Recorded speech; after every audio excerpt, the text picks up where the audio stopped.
ప్రియమైన వెలిగింపు శ్రోతలకు యేసు ప్రభు నామంలో శుభాలు తెలియజేసుకుంటున్నాను. ప్రార్థన చేసుకుని నేటి ధ్యానంలోకి మనం వెళ్దాం. మమ్మల్ని మికిలిగా ప్రేమించిన మా ప్రియ పరలోకపు తండ్రి, మీ ఘనమైన శ్రేష్టమైన అత్యున్నతమైన నామానికి వందనాలు చెల్లిస్తా ఉన్నాను.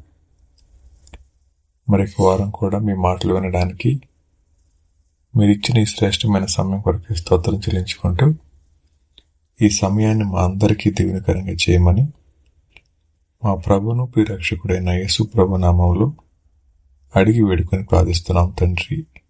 ఆమె. ప్రియ శ్రోతలు, బైబిల్ గ్రంథం అంతట్లో మనకు కనబడే రెండు విషయాలు ఏంటి అని అంటే, దేవుని ఆజ్ఞ, మానవుని అవిధేయత. దేవుడు వద్దు అంటారు, మానవులు చేస్తారు. తద్వారా వచ్చే కాన్సిక్వెన్సెస్ దగ్గర, పర్యవసానాల దగ్గర దేవుడు ఏ విధంగా తిరిగి మరలా వారిని సమకూర్చడానికి దేవుడు చూపించే ప్రేమ మనకు అర్థమవుతుంటుంది. మానవాళి యొక్క అవిధేయత మానవాళి మీదకి తీసుకుని వచ్చిన ఘోరమైన విపత్తు నుంచి మానవాళిని విడిపించడానికే ఆయన దైవ మానవుడికి ఈ లోకానికి రావాల్సి వచ్చింది.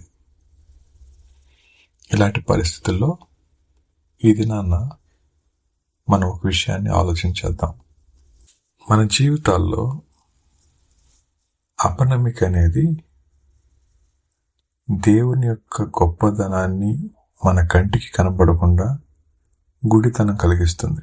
అపనమ్మిక అనేది దేవుని గొప్పతనం మన కంటికి కనబడకుండా మన కళ్ళకు గుడ్డితనం కలిగిస్తుంది. అదే సమయంలో మన బలహీనతను పెద్దదిగా చేసి చూపిస్తుంది. దేవుని గొప్పతనం కంటే ఎక్కువగా మన బలహీనత గొప్పదిగా కనబడేట్టు చేసేదాన్ని అపనమ్మిక అంటాం. ఈ అపనమ్మిక అనేక సార్లు విశ్వాసులైనటువంటి వారి జీవితాల్లో దేవుడు ఇవ్వదలిచిన ఆశీర్వాదాన్ని వారి జీవితాల్లోనికి రానియకుండా అడ్డుకుంటుంటుంది. అయితే ఈరోజు మనం ఆలోచించబోతా ఉన్న అంశం, ఒక వ్యక్తి దేవునికి తన జీవితాన్ని అప్పగించుకొని, అంటే తన చింత యావత్తు దేవుని మీద వేసి సంతోషంగా మౌనంగా ఉండాల్సిన పరిస్థితుల్లో ఆ చింత యావత్తు తన మీద వేసుకొని తన జీవితంలో కృంగుబాటుకి, దుఃఖానికి, ఒంటరితనానికి, తదితర సమస్యలకు కారణం చేసుకుంటా ఉన్నాడు. దేవుడు ఎందుకు ఆజ్ఞ ఇస్తారు, ఎందుకు ఒబే అవ్వమంటారు లేదా విధేయత చూపించమంటారండి అంటే, మనం చూపించే అవిధేయత మన జీవితాల్లోనికి తీసుకురాబోతున్న నష్టం ప్రభువుకు తెలుసు. ఆ నష్టం మన జీవితాన్ని సర్వనాశనం చేయకముందే దేవుడు అది వద్దు అని చెప్తారు. కానీ మానవులమైన మనం దేవుని యొక్క ఔన్నత్యాన్ని అర్థం చేసుకోలేని కారణం చేత మనం ఎక్కువసార్లు దేవుని మాటకి అవిధేయత చూపిస్తూనే ఉంటాం. ఈ దినాన్న మన జీవితంలో ఒకవేళ దేవుడు వద్దు అన్న పని మన కంటి ముందు కనబడతా ఉన్నప్పుడు మన మనసులోకి వచ్చే రెండు ఆలోచనలు, ఇది చేయకపోవడాన్ని బట్టి నాకు వచ్చే లాభం ఏంటి, చేయడం వల్ల వచ్చే నష్టం ఏంటి, మొదటి ప్రశ్న వేసుకుంటాం. రెండోది, దీన్ని చేయడం ద్వారా వచ్చే ఆనందం చేయకపోవడం ద్వారా నేను పొందుకోగలనా అని రెండు ప్రశ్నలు వేసుకొని ఆ పనికి పూనుకుంటారు, తద్వారా నష్టపోతూ ఉంటారు. ప్రియ శ్రోతలు, ఇప్పుడు చెప్పిన మాట మరొకసారి మీరు వినండి. దేవుడు వద్దు అన్న విషయం మన కళ్ళ ముందు నిలబడినప్పుడు మన మనసులోకి వచ్చే 2 విషయాలు అనుకున్నాం. ఈ 2 విషయాలు మన జీవితాన్ని తల్లక్రిందులు చేస్తాయి. అలా జీవితాన్ని సమస్యలమయం గుండా తీసుకువెళ్ళగల కారణం ఏంటంటే, దేవుని కంటే ఎక్కువగా, దేవుని మాట కంటే ఎక్కువగా మనకున్న అవగాహనే గొప్పదనుకుంటూ, మనకున్న జ్ఞానమే గొప్పదనుకుంటూ దేవుని మాటను ధిక్కరించడం ఆది నుంచి మానవునికి పరిపాటైపోయింది. ఈ మాటలు వింటా ఉన్న నా ప్రియ శ్రోతలారా, మీ జీవితాల్లో ఇప్పుడు మీరు అనుభవిస్తూ ఉన్న పరిస్థితి గల కారణం కేవలం మీరు తీసుకున్న ఒక నిర్ణయం. ఆ నిర్ణయం ఏంటండి అంటే, దేవుని మాట విని నా సంతోషాన్ని ఎలా కోల్పోవాలి, దేవుని మాటకు లోబడడాన్ని బట్టి నేను ఎందుకు చేతకాని వాడిలాగా చేతకాని దానిలాగా అయిపోవాలి, కాబట్టి నా ఇష్టం నేను జరిగించుకుంటా అని ఆ దినాన్ని మీరు తీసుకున్న తీర్మానమే ఈరోజు మీ దుఃఖానికి గల కారణం, ఈరోజు అనుభవించే శ్రమకు గల కారణం. ఆ రోజే మీరు కనుక దేవునికి సంపూర్ణంగా అప్పగించుకున్నట్లయితే ఈ దినాన్న బహుశా మీ పరిస్థితి వేరే ఉండేదేమో. చాలామంది జీవితాల్లో ఇలాంటి ఒడిదుడుకు ఎదురవుతూ ఉన్నప్పుడు ఎంతో కృంగుదలకు గురవుతూ ఉంటారు. అయితే ఈరోజు ఒక చిన్న విషయాన్ని మీతో మాట్లాడతాను. దానియేలు గ్రంథం 3వ అధ్యాయం అనేది మనందరికీ సుపరిచితమైంది.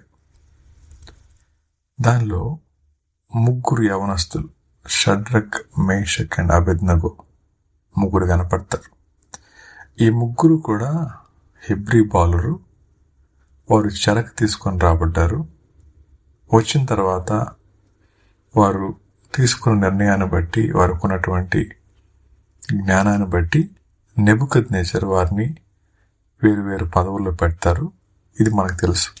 దాన్ని బట్టి వారి మీద అసూయపడే వాళ్ళు కొంతమంది, అలాగే సంతోషపడే కొంతమంది కనపడతారు. ఒక రోజున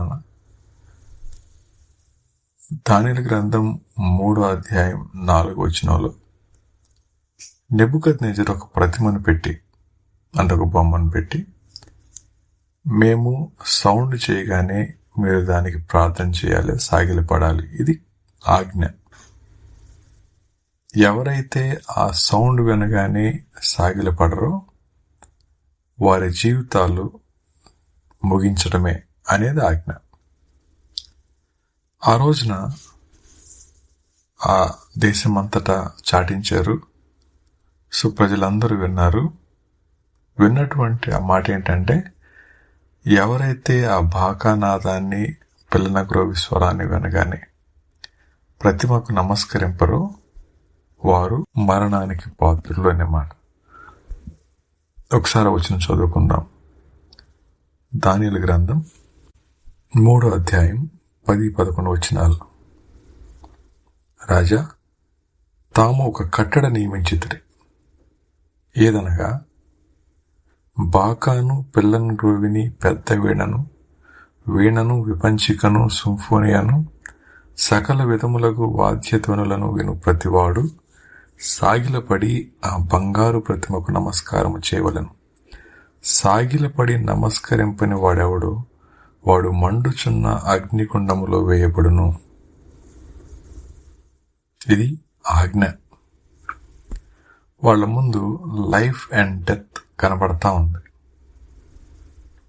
లైఫ్ అండ్ డెత్ కనపడతా ఉన్నప్పుడు ఆబ్వియస్గా మనం ఏం కోరుకుంటామండి అంటే, లైఫ్ కావాలని కోరుకుంటాం. ఇది సహజం.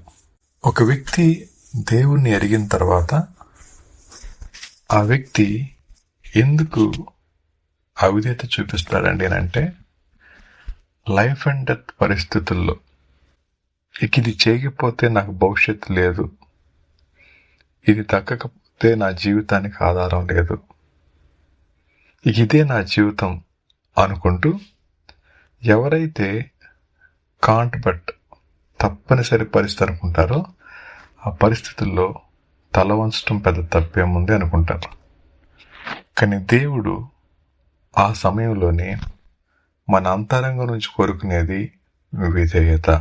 ఎవరు సమస్య ఎంత ప్రతికూలంగా ఉన్నా దేవుని మాటకు సంపూర్ణంగా అప్పగించుకుంటారో వారి తదుపరి బాధ్యత ప్రభువు తీసుకుంటాడు. ఈ మాట మీకు అర్థమైందా? మళ్ళీ చెప్తాను. ఎవరైతే లైఫ్ అండ్ డెత్ పరిస్థితుల్లో, జీవమా మరణమా అన్న పరిస్థితుల్లో దేవునికి సంపూర్ణంగా అప్పగించుకొని మౌనంగా ఉంటారో అప్పటి నుంచి వారి జీవితంలో దేవుడు పనిచేయటం మొదలు పెడతాడు. సరే, ఆజ్ఞ జారీ అయింది. అయితే ఈ ముగ్గురు యవనస్తులు నమస్కారం పెట్టలేదు. వాళ్ళ ముగ్గురిని పట్టుకొని వచ్చారు. పట్టుకొచ్చి 14 వచనం, అంతటా నెబుకద్నెజరు వారితో ఇట్లా, నేను శద్రకు మేషకు అబేద్నెగో, మీరు నా దేవతను పూజించటం లేదనియు నేను నిలువ పెట్టించిన బంగారు ప్రతిమకు నమస్కరించటం లేదనియు నాకు వినబడినది, అది నిజమా? అనగానే 15 వచనం, బాకాను, పిల్లంగ్రోవిని, పెద్ద వీణను సింఫోనియాను, విపంచికను, సకల విధములకు వాద్యధ్వనులను మీరు విన సమయంలో సాగిలపడి నేను చేయించిన ప్రతిమకు నమస్కరించుటకు సిద్ధముగా ఉండిన ఎడల సరే, మీరు నమస్కరింపని ఎడల తక్షణమే మండుచున్న వేడిమి గల అగ్నిగుండములో మీరు వేయబడతారు. నా చేతుల నుండి మిమ్మల్ని విడిపింపగల దేవుడు ఎక్కడున్నాడు? అనగానే ఈ పిల్లలు ముగ్గురు చెప్పిన మాట, శద్రకు మేషకు అబేద్నెగో రాజుతో ఇలా చెప్పిరి, నెబుకద్నెజరు, ఇందును గూర్చి నీకు ప్రత్యుత్తరం ఇవ్వవలన చింత మాకు లేదు. We have no need to answer you in this matter. మేము సేవించుచున్న దేవుడు మండుచున్న వేడిమి గల ఈ అగ్నిగుండంలో నుండి మమ్మల్ని తప్పించి రక్షించుటకు సమర్థుడు. మరియు నీ వశమున పడకుండా ఆయన మమ్మల్ని రక్షించును. ఒకవేళ ఆయన రక్షింపకపోయినను, రాజా, నీ దేవతలను మేము పూజింపమనియు నీవు నిలువ పెట్టించిన బంగారు ప్రతిమ నమస్కరింపమని తెలుసుకున్నామని. If this is be so, our God whom we serve is able to deliver us from the burning fiery furnace, and he will deliver us out of your hand, O king. ఈ ముగ్గురు యవనస్తులు చెప్పిన మాట తెలుసా అండి? రాజా, మేము నమస్కారం పెట్టాం అని ఎవరితో చెప్తున్నారు? ఏ అధికారం అయితే అక్కడ చలామణి అవుతా ఉందో ఆ అధికారానికి లోబడకపోతే ప్రాణాలు సైతం పోతాయని తెలిసి కూడా చావడానికి ఇష్టపడ్డారు, కానీ నమస్కరించడానికి ఇష్టపడలేదు. కారణం ఏంటంటే వారు పెట్టే నమస్కారం చిన్నదే మనం చూస్తే, కానీ వారు తీసుకోబోతున్న డెసిషన్ చాలా పెద్దది. ప్రియ విశ్వాసి, మన జీవితంలో చాలాసార్లు రాజీ పడిపోయే పరిస్థితి గల కారణం ఏంటంటే ఈ చిన్నదే కదా, దీన్ని దేవుడు ఎక్స్క్యూజ్ చేయడా, ఇది కూడా ఇలా పట్టించుకుంటాడా అన్నప్పుడు మనం గుర్తుపెట్టుకోవాల్సింది, ఆ ముగ్గురు యవనస్తులు మనలాటోళ్లే. వాళ్ళు ఎలా కాపాడబడ్డారో మనకు తెలుసుకుని వాళ్ళకి తెలియదు. ఆ టైంలో వాళ్ళకి రాబోయే పరిస్థితి వాళ్ళకి తెలియదు, కానీ స్టాండ్ తీసుకున్నారు. ఈ రోజున మీరున్న పరిస్థితుల్లో కాంప్రమైజ్ కాకుండా దేవునికి సంపూర్ణంగా అప్పగించుకొని మౌనంగా ఆయనకు లోబడగలిగితే రిమైనింగ్ పార్ట్ ఆయన చూసుకుంటారు. సో వాళ్ళేమన్నారు, మేము నమస్కారం పెట్టాం, మా దేవుడు కాపాడటానికి సమర్థుడు, ఇన్ కేస్ కాపాడకపోయినా పర్లేదు. ఆ మాట ఇట్స్ ఛాలెంజింగ్. ఎవరు దేవుని మీద సంపూర్ణంగా అనుకుంటారో వాళ్ళు తీసుకునే నిర్ణయాలు వారి జీవితాల్ని లోకానికి పాఠంగా చూపిస్తాయి. ప్రియ శ్రోతలు, ఎప్పుడైనా మన జీవితాల్లో అగ్నిగుండం లాంటి శ్రమ అవసరం లేదు. అవసరం లాంటి అబద్ధం కనపడినప్పుడు ఎన్నిసార్లు మనం అప్పగించేసుకుని ఉంటాం. మాట దగ్గర అందం లేదా ఆనందం అనే ఊరులు మన మీద ఒగ్గినప్పుడు, ట్రాప్స్ మన మీద వేసినప్పుడు, పర్లేదులే పాపం చేసి క్షమించమని అడిగేద్దాం అనుకుంటూ పాపానికి లోబడిపోలేదా? అలా లోబట్టాన్ని బట్టి ఎంత నష్టపోతా ఉన్నామో కదా. Obedience is costly. విధేయత వెలతో కూడుకుంది. ఈ దినాన్న మీరు ఎటువంటి పరిస్థితిలో ఉన్నా, ఎప్పటికైనా మించిపోయింది లేదు, మన సమస్త పరిస్థితిని ప్రభువుకు అప్పగిద్దాం. మన బాధని, మన భయాలను, మన పరిస్థితిని అని చెప్పుకుందాం. మౌనంగా ఉందాం. దేవుడు మన జీవితాల్లో పనిచేసే విధానాన్ని స్పష్టంగా అలా కాకుండా ఆ వ్యక్తుల వలె దేవుని గొప్పతనానికంటే ఎక్కువగా మన బలహీనతే కళ్ళ ముందు గొప్పగా మ్యాగ్నిఫై చేయబడింది అనుకోండి, తద్వారా వచ్చే పర్యవసానాలకి మనమే బాధ్యత. ఈ రోజున మన స్థితికి కారణం దేవుని మాటకు మనం చూపించిన అవిధేయతే కారణం. అది మనకు అర్థమైతే ఇప్పటికైనా ఆయన మాటకి సంపూర్ణంగా లోబడతాం, ఆయనకు అప్పగించుకుంటాం, మన అవిశ్వాస యాత్రలో నమ్మకంగా ముందుకు సాగుతాం. శ్రోతలు, నమ్మదగిన దేవుడు మన జీవితాల్ని నమ్మి మన కోసం ప్రాణం పెట్టి తిరిగి లేచి మన సమస్య యావత్తును ఆయన మీద వేసి మౌనంగా ఉండండి అని ఆశపడతా ఉంటే, అది మనం చేయలేకపోతున్నప్పుడు ఈ రోజున మన కన్నీటికి కారణం, మన ఒంటరితనానికి గల కారణం, మన భయాలకు కారణం మన అవిధేయతే. ఈరోజు అడుగుదాం, ప్రభువా నన్ను క్షమించండి, నా అవిధేయతను మన్నించండి, నీ వాక్యం మీద సంపూర్ణంగా ఆనుకొని నిమ్మలంగా బతకడానికి సహాయం చేయండి అంటే తప్పకుండా సహాయం చేసి మన జీవితాన్ని మనకి అనేక మందికి ఆశీర్వాదకరంగా మలచగలరు. అలా మలచాలి అంటే షద్రక్, మేషక్, అబేద్నెగోలు వాళ్ళు మరణం పొందడానికి ఇష్టపడ్డారు కానీ మ్రొక్కడానికి ఇష్టపడలేదు. కారణం, వారు చచ్చిపోతే వచ్చేది లాభమే కానీ వారు మొక్కితే వచ్చే నష్టం ఇంకా అపారమైందని తెలుసు. కాబట్టి మనం కూడా మన జీవితాల్లో ఎదురయ్యే ఈ స్ట్రగుల్స్ దగ్గర దేవునికే సంపూర్ణంగా అప్పగించుకుందాం. కాన్సిక్వెన్స్ ఏమైనా ఆయన చూసుకుంటారు.